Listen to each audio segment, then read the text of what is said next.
이제 오늘부터 사도행전의 말씀을 통해서 함께 은혜를 나누기를 원하는데요. 이 사도행전의 저자는 누가복음의 저자와 동일한 누가입니다. 누가복음은 사복음서 중에 유일하게 서문이 기록이 되어 있는데요. 이 서문을 통해서 초대교회의 구체적인 정황들을 우리가 추정해 볼 수가 있습니다. 사도행전도 마찬가지입니다. 이 서문이 기록이 되어 있는데 누가는 이 부활의 생생한 경험으로 이 사도행전의 서사를 시작을 합니다. 본문에 기록된 이 사도행전의 서문은 두 가지 중요한 서사의 목적을 가지고 있습니다. 하나는 이 누가복음의 전편이 아니 이 사도행전의 전편인 누가복음과 이렇게 연결을 통해서 이 서사적인 통일성, 이 역사의 흐름 속에서 기록된 이 서사의 통일성을 구축하는 것입니다. 또 하나는 이제 예루살렘부터 땅끝까지 펼쳐질 하나님 나라의 이 대서사의 청사진을 선명하게 제공하는 데 있습니다. 먼저 누가는 부활하신 예수님께서 이 땅에 머무르실 때 제자들과 무엇을 하셨는지 본문에 두 가지를 기록하고 있습니다. 3절을 보면 그가 고난받으신 후에 또한 그들에게 확실한 많은 증거로 친히 살아 계심을 나타내사 40일 동안 그들에게 보이시며 하나님 나라의 일을 말씀하시니라. 여기 보시면 예수님께서 부활하신 다음에 이 땅에 머무르시면서 무엇을 하셨는지 두 가지를 말씀하시는데, 먼저는 자신이 부활하셨다는 것을 제자들에게 확실하게 나타내시는 일이었습니다. 우리가 부활절에도 그랬고 나누었었고, 우리가 고린도전서 15장을 보면 부활의 중요성에 대해서 성경은 굉장히 강조를 합니다. 그래서 부활이 없으면 우리의 모든 신앙은 무너지는 것입니다. 우리의 모든 신앙의 근거가 사라지는 것입니다. 우리의 믿음 자체가 헛것이라는 것을 나타내 버리는 것이 이 부활이 없다라는 것이에요. 그런데 40일 동안 제자들과 함께 머무르시면서 자신이 부활하셨다는 것을 제자들에게 확실하게 보여주십니다. 예수님이 부활하셨다는 것을 더 이상 제자들이 의심하지 않고 확실한 증거를 가지고 살아갈 수 있도록 제자들과 함께 생활하셨고, 그것을 소수의 몇몇 제자들이 아니라 여러 사람들에게 공유하게 하셨습니다. 우리가 증언도, 한 사람의 증언은 여러분 증언으로 채택되기가 어렵습니다. 그러나 그것이 두 사람, 세 사람, 오늘 이 성경에서 말씀하시는 500여 성도들에게 일시에 나타내 보이심으로 말미암아서 이 증언이 확실한 효력을 갖게 만들어 버리시는 거예요.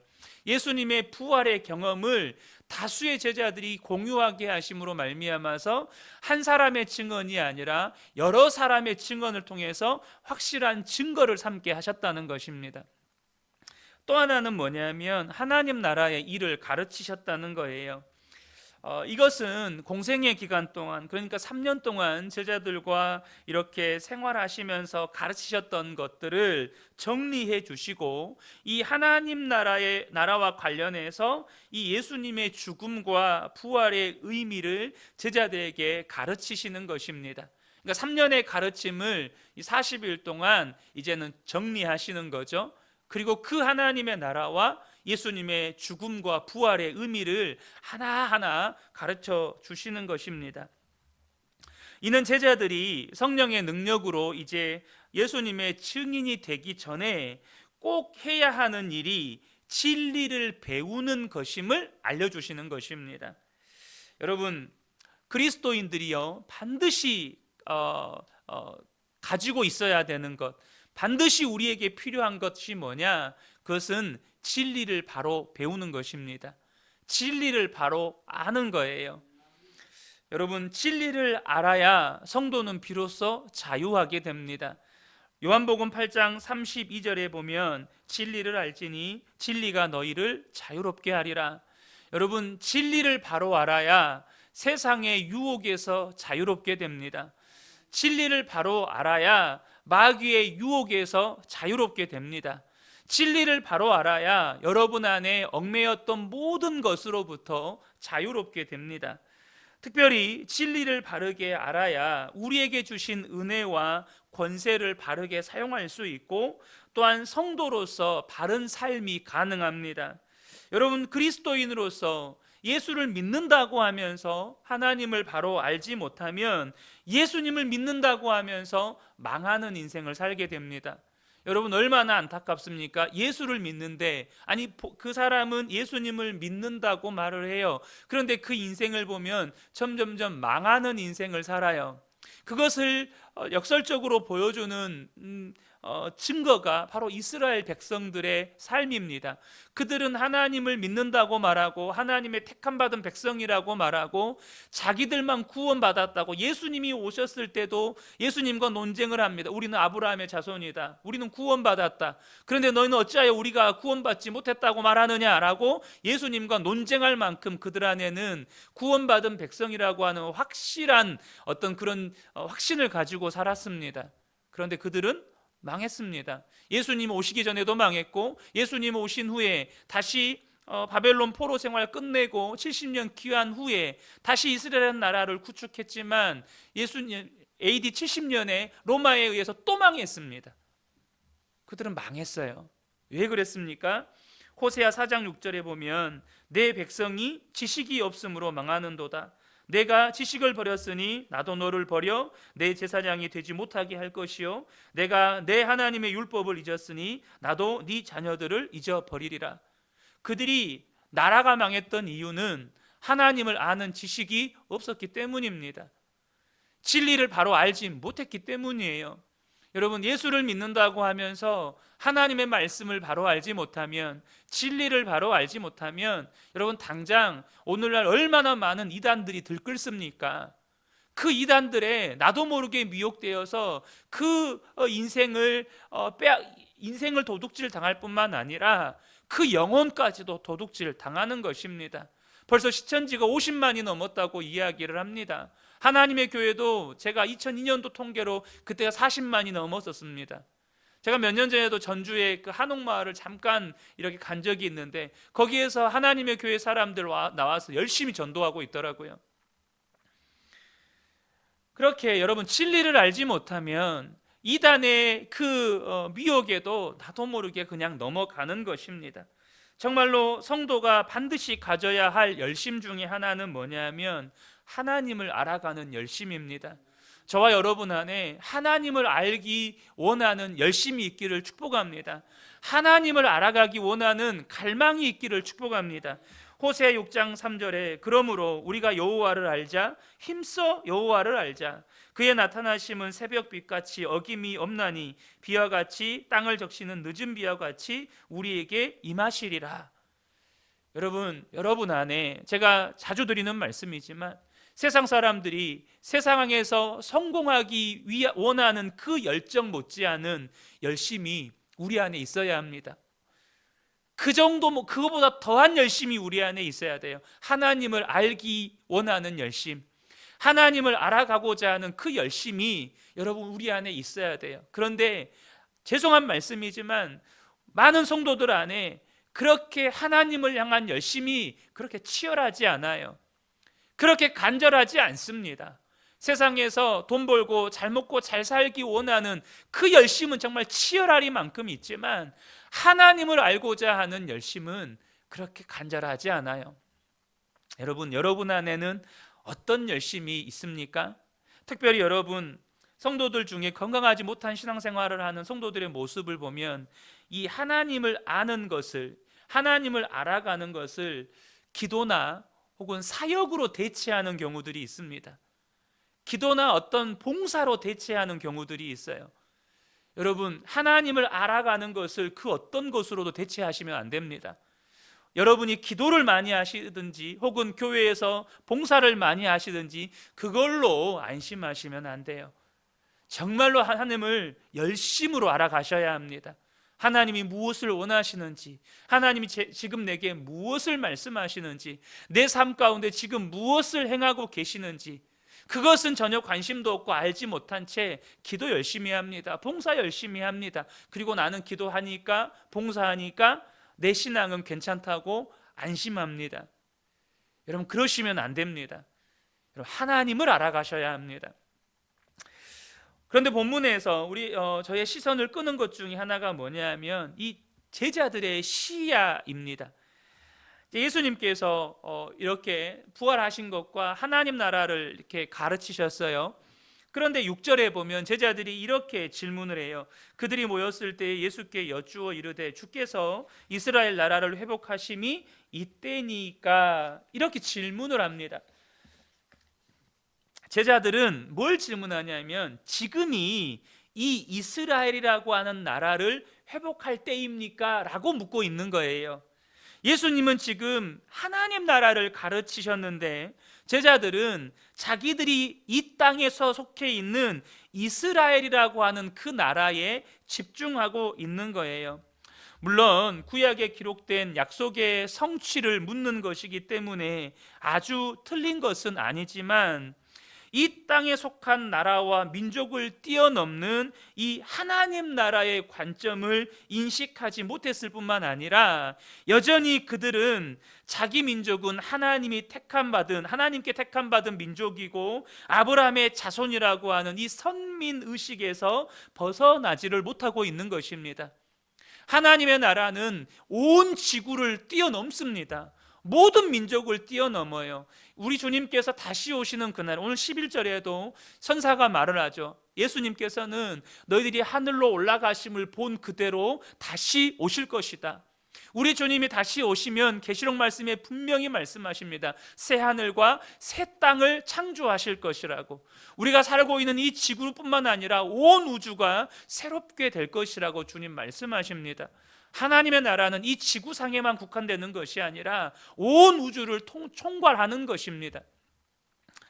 그런데 여전히 제자들의 관심은, 예수님과 함께한 무리들의 관심은 이 이스라엘이라고 하는 나라에 국한되어 있었다는 거예요. 여러분, 구원은 이 땅에 속한 사람들을 대상으로 하는 것이기에 민족이 구별될 수 있지만 하나님의 관심은요, 모든 사람입니다. 모든 민족이 구원을 받기를 원하세요. 디모데전서 2장 4절을 보면 하나님은 모든 사람이 구원을 받으며 진리를 아는 데에 이르시기를 원하시느니라. 하나님은 모든 사람이 구원받기 원하십니다.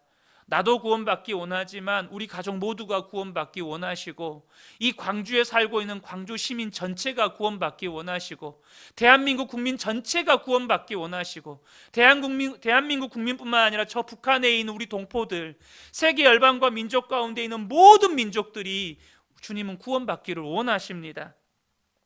우리가 정말로 건강한 신앙생활을 하려면 이러한 하나님의 마음을 이해하고 그 하나님의 마음을 품고 살아야 합니다. 모든 민족을 구원하기 원하시는 하나님의 마음이 우리 안에도 있어야 합니다. 저와 여러분이 그 하나님의 마음을 구하고 그 하나님의 마음이 저와 여러분 가운데 부어지기를 축복합니다.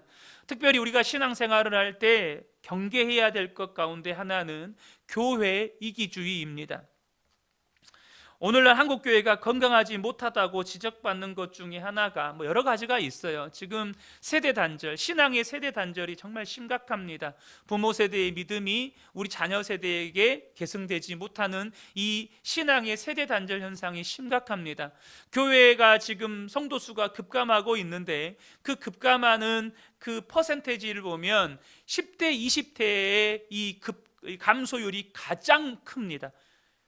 10대, 20대의 이 세대가 가장 많이 빠르게 감소하고 있어요. 10년 전보다 반토막 나버렸어요. 세대 구성이. 물론 자녀를 낳지 않는 이유도 있겠지만 실제적으로 지금 세대 간의 이 신앙의 단절 문제는 심각한 정도입니다. 그런데 많은 교회를 연구하고 교회의 문제들을 이렇게 대처해가는 이런 사역하시는 분들의 이야기를 들어보면 정말로 한국교회 안에 심각한 문제 중에 하나는 뭐냐면 이 교회 이기주의입니다. 한국교회가 너도 나도 자기 교회를 부흥시키고 성장시키는데 몰두했습니다. 그런데 무슨 문제가 발생했느냐? 소위 여러분 한국 경제의 문제 중에 하나로 지적되고 있는 현상, 그게 뭐죠? 한국 경제 그러니까 이거는 교회 안에서 일어나면 안 되는 현상이에요. 그러니까 이 땅의 원리로 말미암아서 그러니까 하나님 나라의 원리가 아니에요. 이 땅의 원리가 이렇게 지배적으로 나타날 때, 이 땅의 원리가 작용할 때 나타나는 현상이에요. 그게 뭐냐면 약육강식이에요. 이 한국 경제 안에서 일어나는 이 약육강식 현상이 뭐냐면 골목 상권 붕괴입니다. 그러니까 대기업이 골목 상권에도 진출을 해가지고 소위 말해서 영세의 마트, 영세 식당, 영세 이런 가게들이 다 문 닫는 거예요. 그러니까 이 땅의 원리가 지배적으로 작동할 때 나타나는 현상이 약육강식인데, 이것이 교회 안에, 한국 교회 안에서도 일어나고 있다는 겁니다. 너도 나도 자기 교회의 성장과 부흥을 위해서 앞만 보고 달려갔습니다. 경쟁하듯이 앞만 보고 달려갔어요. 그래서 경쟁하듯이 앞만 보고 달려갈 때 앞서 나간 교회들은 소위 말해서 교회가 부흥하고 성장을 하고 오늘날 대형 교회를 이룹니다. 그리고 그 대형 교회들은 더 이상 복음이 아니어도 어떤 시스템만 잘 구축해서 그 시스템만 돌려도 자연스럽게 성도가 모이게 되어 있고, 그러다 보니까 주변에 있는 작은 교회들 안에 있는 성도들이 자연스럽게 그 대형 교회로 몰리는 겁니다. 그리고 작은 교회는 더 작은 교회로 점점점 소멸해 가는 거예요. 결국 교회는 사라지고 복음의 씨앗을 뿌려도 그 복음이 싹이 나고 열매를 맺을 수 없는 영적인 사막화 현상이 한국 교회 안에 일어나 있습니다. 그러니까 넓은 광야에 큰 거목이 하나 서 있어요. 그런데 그 거목이 주변에 있는 모든 수분과 양분을 빨아들여 버리니까 어떤 잡초나 작은 묘목들이 그 주변에 자랄 수 없는 영적 사막화 현상이 한국 교회 안에 일어나고 있다는 것입니다. 여러분, 중국이나 중동 지역에 사막화 현상을 막기 위해서 무슨 일을 하죠? 녹지 조성 작업을 합니다. 근데 그 녹지 조성 작업을 할 때 커다란 거목을 가져다 심는 게 아니에요. 작은 묘목들을 심어서 녹지를 만듭니다. 그래서 그 사막화 현상을 막는 바리케이트 역할을 하게 만들어요. 그래서 지금 한국 교회 안에 많은 깨어있는 목사님들 중에는 이 작업을 하기 위해서 운동을 하시는 분들이 참 많아요. 영적인 생태계 조성 작업. 그래서 개척교회들이 살아날 수 있도록 계속해서 개척교회 목사들을 훈련하고 그 개척교회 목사들을 다시 파송하면서 교회가 다시 자생할 수 있는 이 영적인 생태계 작업을 만들어야 된다고 외치는 목사님들이 정말 많습니다. 여러분, 저는 우리 교회 성도님들이 우리 교회의 부흥을 꿈꾸셨으면 좋겠습니다. 그러나 우리 교회만의 부흥을 꿈꾸고 우리 교회만의 성장을 꿈꾸면 우리 교회도 이런 영적인 사막화 작업에 동참하는 거예요. 여러분, 우리 교회를 위해서 기도하실 때 여러분 주변 교회를 위해서도 기도해 주세요. 여러분, 우리 주변에 작은 교회들 많거든요. 우리 교회도 작지만 바로 옆에만 봐도 정금교회 있어요. 우리 주변에 당장 이 블록 안에 개척교회가 얼마나 많은지 모릅니다. 지나가시다가 개척교회가 보이면 여러분 그 교회를 위해서도 기도해 주세요. 왜냐하면 교회는 하나님 나라를 이루어야 하기 때문입니다. 교회가 하나님 나라이기도 하지만 교회는 하나님 나라에 속해 있어요. 우리 그 은혜교회는 하나님 나라를 성장시키는 하나님의 도구입니다. 우리 그 은혜교회가 하나님 나라의 전부가 아니에요. 함께 성장해 가야 한다는 것입니다. 그래야 우리가 그 하나님의 마음을 품고 있어야 하나님이 우리 교회를 통해서 일하실 수가 있어요. 우리 마음은 하나님의 마음이 없어요. 우리 안에는 하나님의 마음이 없는데 하나님이 어떻게 우리 교회를 통해서 일하실 수가 있겠어요? 하나님은 모든 민족이 구원받기를 원하시고 모든 사람이 구원받기를 원하시는데 우리는 우리 교회만 성장하기를 원하고 있어요. 우리 교회만 막 부흥하기를 원하고 있어요. 그러면 하나님이 일하실 수가 없는 거예요. 저는 우리 성도님들, 우리 근혜교회 모든 성도님들 마음 안에 모든 민족, 모든 나라, 모든 교회를 향한 그 하나님의 마음을 이해하고 하나님의 마음이 부어지기를 축복합니다. 이러한 제자들의 질문에 예수님께서 뭐라고 대답을 하시냐면 7절과 8절입니다. 이르시되 때와 시기는 아버지께서 자기 고난에 두셨으니 너희가 알 바 아니요 오직 성령이 너희에게 임하시면 너희가 권능을 받고 예루살렘과 온 유대와 사마리아와 땅끝까지 이르러 내 증인이 되리라. 주님의 관심은 때와 시기는 하나님의 주권에 있다. 그리고 너희들의 역할은 땅끝까지 증인이 되는 것이다. 이것이 주님의 관심이었습니다. 그러니까 예수님의 관심은 십자가와 부활로 본격적으로 시작된 하나님의 나라의 회복이 제자들을 통해서 계속해서 진행되는 것입니다. 사랑하는 성도 여러분, 여러분을 통해서 여러분의 가정에 하나님의 나라가 이루어지기를 축복합니다.